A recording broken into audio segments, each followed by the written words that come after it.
የአፍሪካ አንድነት ድርጅት ስብሰባን ለመታደም የተለያዩ ሀገራት መሪዎች አዲስ አበባ እየገቡ ከተማዋም ሀገር ሰላም ብላ እንግዶቿን እየተቀበለች ባለችበት ሰዓት ለከባድ የሽብር ተልዕኮ እየተዘጋጁና የኮማንዶ ስልጠና እየወሰዱ የአልጋማ አልእስላሚያ ቡድን አባላት መሃል አዲስ አበባ ቦሌ ላይ ከመትረየስ እስከ ባዙቃ ከክላሽ እስከ ቦምብ ታጥቀው አድፍጠዋል።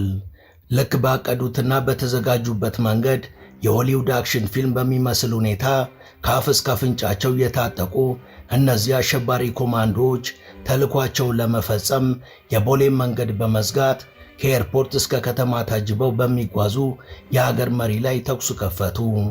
ቦሌ በተኩስ ተናጠች።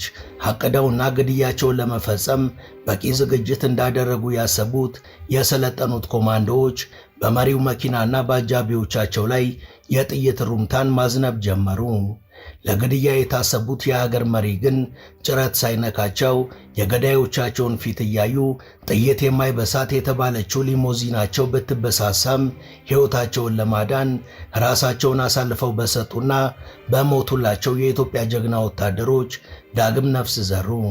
በእርግጥ እሳቸው በራሳቸው ኮማንዶዎች ተመክተውና ተኮፍሰው የነበረ ቢሆንም ሰኔና ሰኞ በገጠሙባት በዚህች ዕለት ከማንም በላይ የኢትዮጵያ ስም ከፍ ይል ዘንድ ራሳቸውን መስዋዕት አድርገው የነበሩ አንድ ሰው አሉ።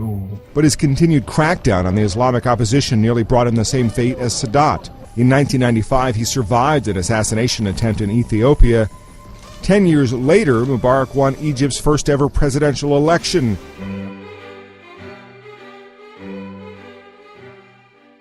ሰላም ጤና ይስጥልን። በመላው ዓለም የምትገኙ ውድ የመሿለኪያ ቤተሰቦች በዛሬው መሰናዷችን የአፍሪካ አንድነት ድርጅት ስብሰባን ለመታደም አዲስ አበባ ተገኝተው ድራማዊ በሚመስል መልኩ ከባድ የግድያ ሙከራ ስለተደረገባቸው መሪ እናወጋችኋለን።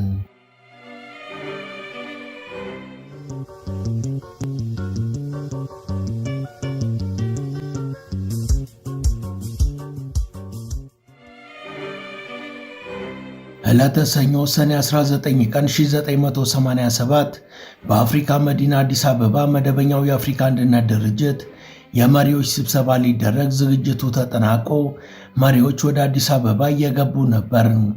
ለስብሰባው አዲስ አበባ ከገቡ መሪዎች መካከል ደግሞ የግብፅ አራተኛ ፕሬዝዳንት የሆኑት ሆስኒ ሙባረክ ነበሩ።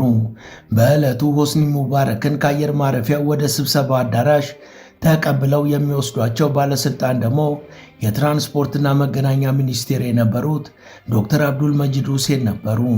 ፕሬዝዳንት ሆስኒ ሙባረክ ከአዲስ አበባ አየር ማረፊያ ተነስተው ወደ ጉባኤው በሚሄዱበት ወቅት ከአውሮፕላን ማረፊያ በቅርብ ርቀት አስደንጋጭ አደጋ ተፈጠረ።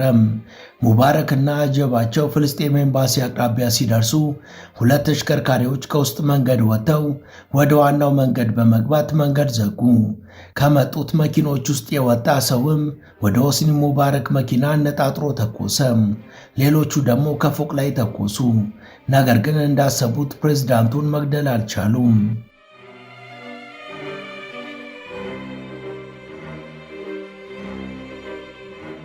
የፕሬዝዳንቱ መኪና ጥይት የማይበሳው መሆኑና በስፍራው በጥበቃ ላይ የነበሩት የኢትዮጵያ ወታደሮችና የራሳቸው የፕሬዝዳንቱ ጥበቃዎች ያጸፋውን ተኩስ በመክፈታቸው ነበር። ከነበሩት ገዳዮች መካከልም ሁለቱ እዛው በተደረገ የተኩስ ልውውጥ ሲገደሉ፣ አንዱ ቆስሎ ተይዟል። ከስብሰባው መልስ ካይሮ የተገኙት ፕሬዝዳንት ሆስኒ ሙባረክ ከሚዲያዎች ጋር ቃለመጠይቅ ሲያደርጉ አንድ ዝነኛ ነገር ተናግረዋል። እጅግ ሲበዛ በእብሪት ተወጥረው በሰጡት ቃለመጠይቅ እንዲህ ብለው ነበር። ሊገሉኝ የሞከሩ ሰዎች በትክክል የምን ዜጋ እንደሆኑ ልነግራችሁ አልችልም። ነገር ግን ኢትዮጵያውያን አይመስሉም፣ ጥቁርም አይደሉም። 5 ወይም 6 ቢሆኑ ነው። የተወሰኑት ጣራ ላይ ነበሩ። ገና ከቦሌ አየር ማረፊያ እንደወጣው ነው አንድ ሰማያዊ መኪና መንገዱን የዘጋው። ከዛም አንዱ ወርዶ መተኮስ ጀመረ። ሌሎቹም ከፎቅ ይተኩሱ ነበር። መኪናዬ ግን ጥይት የማይበሳው ስለነበር አልደነገጥኩም። ሹፌሩ ግብፃዊ ሲሆን መኪናውም የኛ ነበር። ቀኝ ወደ ኋላ ዙረ ተመለስ አልኩት።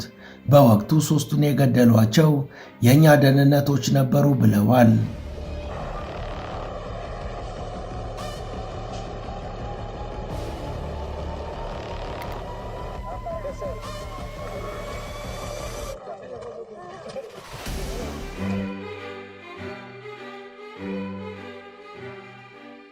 በወቅቱ የግድያ ሙከራውን የምዕራቡ ዓለም ሚዲያዎች በአንዴ ነበር የተቀባበሉት። በመካከለኛው ምስራቅና በሰሜን አፍሪካ ላይ ከነበሩ መሪዎች የምዕራቡ ዓለም ሁነኛ ወዳጅ የሆኑ መሪ ላይ የተቃጣው የግድያ ሙከራ በከፍተኛ ሁኔታ ያስቆጣቸው ነበር። በወቅቱ 67ኛ ዓመታቸው ላይ ይገኙ የነበሩት ሆስኒ ሙባረክ ምንም ሳይጎዱ ቢተርፉም ወደ ኋላ ተመልሰው ወደ ካይሮ በረዋል። በስብሰባውም በእሳቸው ምትክ የውጭ ጉዳይ ሚኒስቴር የነበሩት ዑመር ሙሳ ተሳትፈዋል።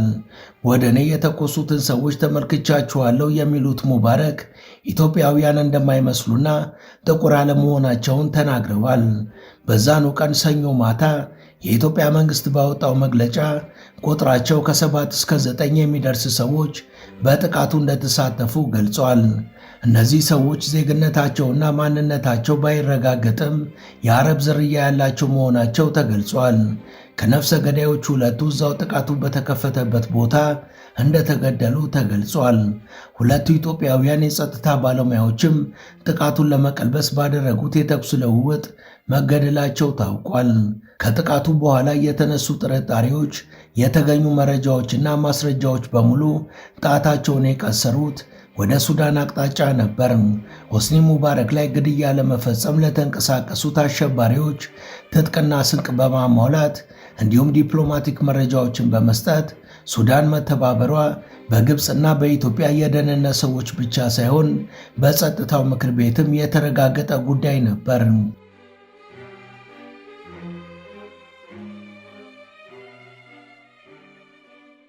የአዲስ አበባ ፖሊስ እንዳስታወቀው ነፍሰ ገዳዮቹ ተከራይተው ሲጠቀሙት የነበረውን ቤት ባደረገው ብርበራ የተለያዩ ተተኳሾችና የአረበኛ ጽሑፎችን እንዳገኘ ገልጿል። በወቅቱ ፖሊስ ይህን ባይናገርም ከዲፕሎማቲክ ምንጮች አገኘን ብለው የምዕራባውያን ጋዜጠኞች እንደዘገቡት በወቅቱ ከተያዙት ገዳዮች መካከል ሁለቱ ሱዳናዊ ናቸው። ቤቱን የተከራየው ሰው ሲራክ መሐመድ በሚባል መታወቂያ የተከራየ ሲሆን የመናዊ ነኝ ብሎም እንደተከራየና ግድያውን እንዳስተባበረ ታውቋል። ሙባረክ የግብፅን መሬት እንደረገጡ ትልቅ አጀብ ከተደረገላቸው አቀባበል በኋላ ነው። እዛው ኤርፖርት ውስጥ ባለ ላውንጅ ምንም የተጎዳ የሰውነት ክፍል እንደሌላቸው ለማሳየት ቆመው በሰጡት መግለጫ ላይ አንድ ጥያቄ የተጠየቁት አንድ ጋዜጠኛ ምናልባት የጎረቤት ሀገራት በዚህ ሙከራ ላይ ተሳትፈው ከሆነስ ብሎ ጠይቋቸው እሳቸውም ልክ እንደተጠና ትዕይንት ይመስል ጋዜጠኛውን ካፉ ቀበል አድርገው ሱዳንን ለማለት ፈልገ ነው፣ በጣም ሊሆን ይችላል፣ እንደዛ የመሆን ዕድሉ ከፍተኛ ነው ብለው በይፋ በግድያ ሙከራው የሚጠረጥሩት ሱዳንን እንደሆነ ተናግረዋል። የሱዳን የውጭ ጉዳይ ሚኒስቴር በበኩሉ ባወጣው መግለጫ በተፈጠረው ነገር ማዘኑን ገልጾ ድርጊቱ ላይም ሆነ ታች ሱዳን እጇ እንደሌለበት ገልጿል። In 1995, he survived an assassination attempt in Ethiopia. 10 years later, Mubarak won Egypt's first ever presidential election. ከግድያው በኋላ አንድ ሰው ወደ ካይሮ ኢንተርናሽናል ሬዲዮ ደውሎ አንድ መልእክት አስተላልፏል። ይህ በሬዲዮ በቀጥታ ስርጭት የተላለፈው መልእክት ከጥቃቱ ጀርባ ማን እንዳለ ያሳየ ነው ተብሏል። ደዋዩ ስሙንና ከየት እንደደወለ ባይገልጽም መልእክቱን ግን አስተላልፏል። ደዋዩ እንዳለው ከሆነ ታል አልፋቲህ በሙባረክ ላይ የግድያ ሙከራ ያደረጉትን ሰዎች አመስግኖ ድርጅታቸው ታል አልፋቲህ የግድያ ሙከራውን ኃላፊነት እንደሚወስድ ገልጸዋል። በተጨማሪም ሙባረክ የዛሬውን ግድያ ቢያመልጥም ከቀጣዩ አያመልጥም፣ የእኛ ድርጅት ነው የሬሳ ሳጥኑን የመጨረሻ ሚስማር የሚመታው ብሎ ስልኩን ዘግቶታል። ታል አልፋቲህ ከዚህ የግድያ ሙከራ በፊት በ1981 ከሆስኒ ሙባረክ በፊት የነበሩትና ራሳቸው ሙባረክም ቆስለው የተረፉበትን ግድያ የፈጸመ ድርጅት ነው። ከሙባረክ የግድያ ሙከራ በፊት ካይሮ ውስጥ ሌሎች 2 ባለስልጣናትንም ለመግደል ሞክሮ አልተሳካለትም ነበር። የጂሃዲስት ድርጅት በመጨረሻም በአልቃይዳ ምክትል መሪና በግብፃዊው የሕክምና ዶክተር አይመን አልዛዋሪ የሚመራ ሆኗል። የሆስኒ ሙባረክንም ግድያ ያቀናበረው ዋናው ሰው አይመን አልዛዋሪ ነው።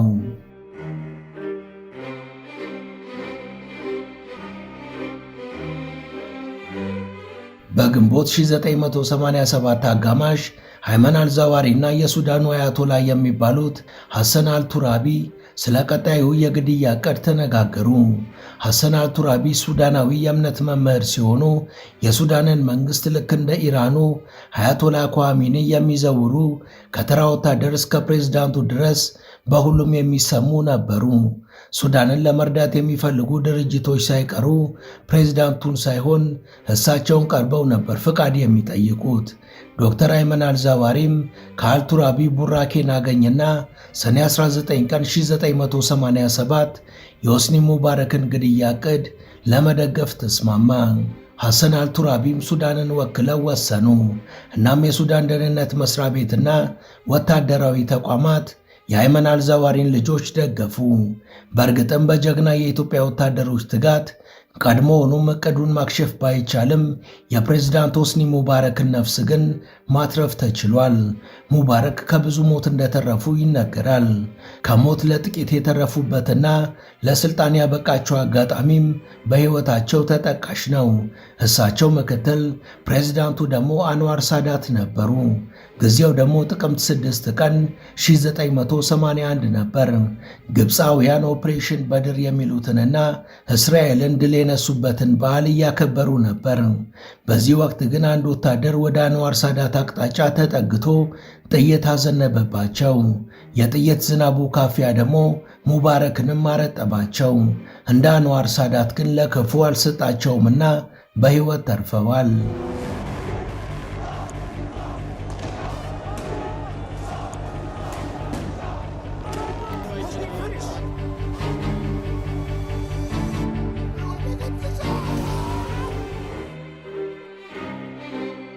ሆስኒ ሙባረክ በሕይወት ከተረፉ በኋላ ሳያስቡት አሊያም ካሰቡት ቀድሞ የመንበረ ፕሬዝዳንትነቱን ይዘዋል። ዶክተር አብዱል መጂድ ሁሴን በኢትዮጵያ ፖለቲካ ውስጥ ከተማሪዎች እንቅስቃሴ ጀምሮ በጉልህ የሚታወቁ ናቸው። በሶማሌ ክልል ተምረው አዲስ አበባ ዩኒቨርሲቲን የተቀላቀሉት አቶ አብዱል መጂድ ሁሴን በሚያደርጓቸው ንግግሮችም በወቅቱ በነበረው የዩኒቨርሲቲው ማህበረሰብ ዘንድ በእጅጉ ታዋቂ ነበሩ። ፕሬዝዳንት ሆስኒ ሙባረክ ላይ የግድያ ሙከራ በተደረገ ወቅት ፕሬዝዳንቱን ለመቀበል በኢትዮጵያ መንግስት ተወክለው እዛ ቦታ የነበሩት እሳቸው ሲሆኑ በጊዜው የመገናኛና ቴሌኮሙኒኬሽን ሚኒስቴር ነበሩ። በግድያ ሙከራ ወቅት ያደረጉት ተግባር ግን ብዙዎችን ያነጋገረና ምስጋና ያስቸራቸው ነበር። ኢትዮጵያና ግብፅ በአባይ ውሃና ግብፅ በኢትዮጵያ ፖለቲካ ውስጥ ከምታደርገው እጅግ ቅጥ ያጣ ጣልቃ ገብነት የተነሳ ያላቸው ግንኙነት በቋፍ ላይ ያለ መሆኑ ይታወቃል። እናም እንዲህ ከተራራ ጫፍ ሊወርቅ በጠጠር ተደግፎ የቆመ ግንኙነት ላይ የግብፁ መሪ አዲስ አበባ ውስጥ ቢገደሉ ሊፈጠር የሚችለው ትርምስ ቀላል አይሆንም። እናም አብዱል መጂድ ሁሴን አንድ ውሳኔ ወሰኑ። ተኩሱ ሲጀመር ሆስኒ ሙባረክ እንዳይገደሉ ራሳቸውን መስዋዕት አድርገው ጥይቱ እሳቸውን እንዲመታ ሆስኒ ሙባረክ ላይ ተኙባቸው። ነገር ግን ሆስኒ ሙባረክ የነበሩባት መኪና መስታወቷም ሆነ አካሏ ጥይት የማይበሳው ስለነበር ሁለቱም አንዳች ጉዳት ሳይደርስባቸው ተርፈዋል።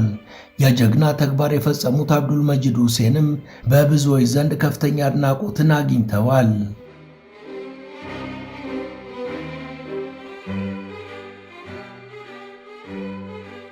በወቅቱ የግብፅ ሰዎች ላይ ምንም ጉዳት ባይደርስባቸውም በኢትዮጵያ የፍልስጤም አምባሳደር የነበሩት የሱፍ ረጃብ ከኤምባሲ ሲወጡ ከጥቃቱ ጋር እኩል ሰዓት ሆነና ጉዳት ደርሶባቸዋል። የግብፅ ፖለቲካ እንደሚታወቀው ዲሞክራሲ የማያውቀው መሪዎችም ቢሆኑ ሁሌም ከወታደራዊ አሊያም ከደህንነት ቢሮ ወጥተው ሲቪል የሆኑ ናቸው። የመጀመሪያው የግብፅ ፕሬዝዳንት የሚባለው ገማል አብደል ናስር ኮሎኔል ነበር። ከእርሱ ቀጥሎ ወደ ስልጣን የመጣው አንዋር ሳዳት በ1951 መፈንቅለ መንግስት ላይ ተሳትፎ ወደ ስልጣን ከመውጣቱ በፊት የመጨረሻ ወታደራዊ ማዕረጉ ሌተናል ኮሎኔል ነበር። የአንዋር ሳዳትን መገደል ተከትሎ ወደ ስልጣን የመጣው ባለታሪካችን ሆስኒ ሙባረክም በኤር ማርሻል ማዕረግ ከአየር ኃይል አዛዥነት ተምዘግዝጎ ፖለቲካ ውስጥ የገባ ወታደር ነው። ምሁሩንና መሐንዲሱን መሐመድ ሙርሲን ብዙም ሳይሰነብት ፈንቅሎት ወደ ስልጣን የመጣው አብዱል ፈታህ አልሲሲም ከግብፅ ደህንነት መስሪያ ቤት የመጣ የደህንነት ሰው ነው።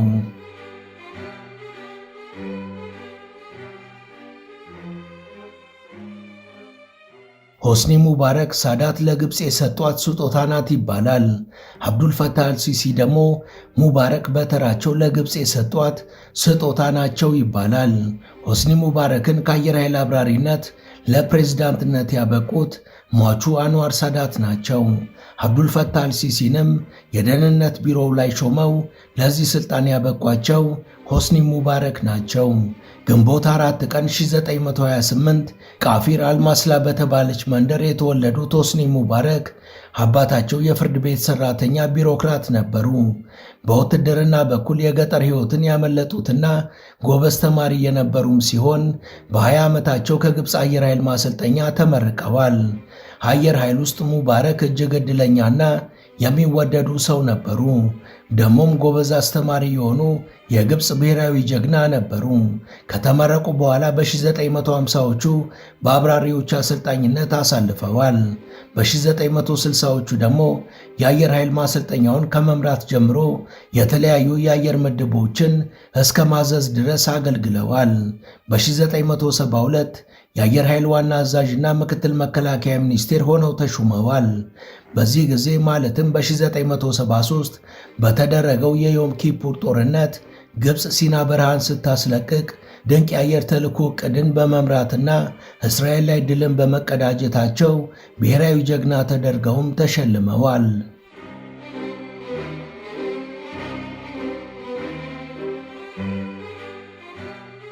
የዕድል በር እስከ ማጠፊያው የተከፈተላቸው ሆስኒ ሙባረክ በ1974 ኤር ማርሻል ተብለው ማዕረግ ተሰጣቸው። በ1975 ደግሞ የጦር ቤት በቃህ ያሏቸው ሳዳት የግብፅ ሪፐብሊክ ምክትል ፕሬዝዳንት አድርገው እስራቸው አኖሯቸው። የግብፅ ጀግና ኤር ማርሻል የተባሉት ሆስኒ ሙባረክ ምክትል ሆነው የዘለቁት ግን ለ6 ዓመታት ብቻ ነበር።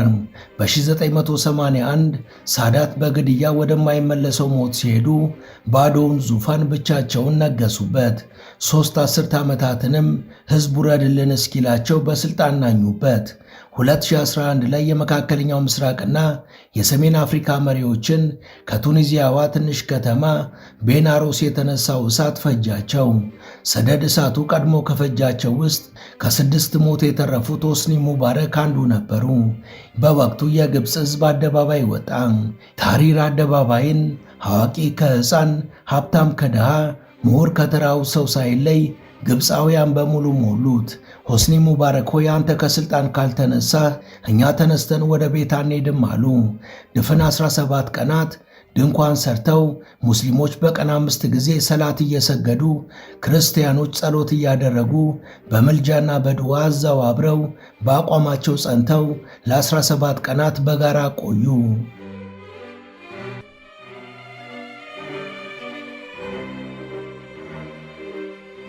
ሐኪር እንደዞረባቸው ያወቁት ሆስኒ ሙባረክም ፌብሩዋሪ 12 ቀን 2011 ላይ በራሳቸው ውሳኔ በቃኝ ብለው ስልጣኑን ለግብፅ ወታደራዊ መሪ ፊልድ ማርሻል ሁሴን ታንታዊ አስረከቡ።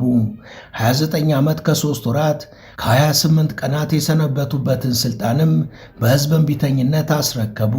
በአፍሪካ ሰማይ ላይ ስልጣን መልቀቅ መዘዙ ብዙ ነውና ስልጣን ሲለቁ አበሳው ተከትሎ መጣ። ሆስኒ ሙባረክ ፍርድ ቤት ቀረቡ። በቅድሚያ በ900 ተቃዋሚዎች ሞት ተከሰው ዕድሜ ልክ ተፈረደባቸው። ከዛ ይግባኝ ብለው 3 ዓመት ጠብቀው ነፃ ተባሉ። ከሙስና ወንጀል ግን ነፃ መሆን አልቻሉም። ከ6 ዓመታት እስር በኋላ ግን በ2017 በጤና ችግር ምክንያት ተለቀቁ።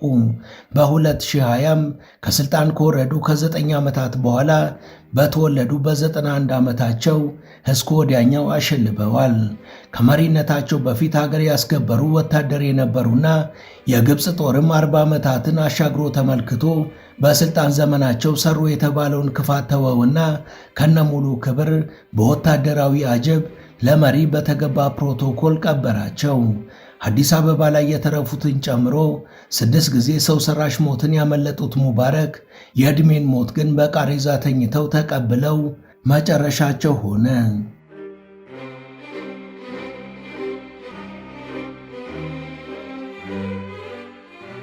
ውድ የቻናላችን ቤተሰቦች ለዛሬ ያሰናዳንላችሁ ይህን ይመስል ነበር። እስከ ዝግጅታችን ፍጻሜ አብራችሁን ስለነበራችሁ ከልብ እናመሰግናለን።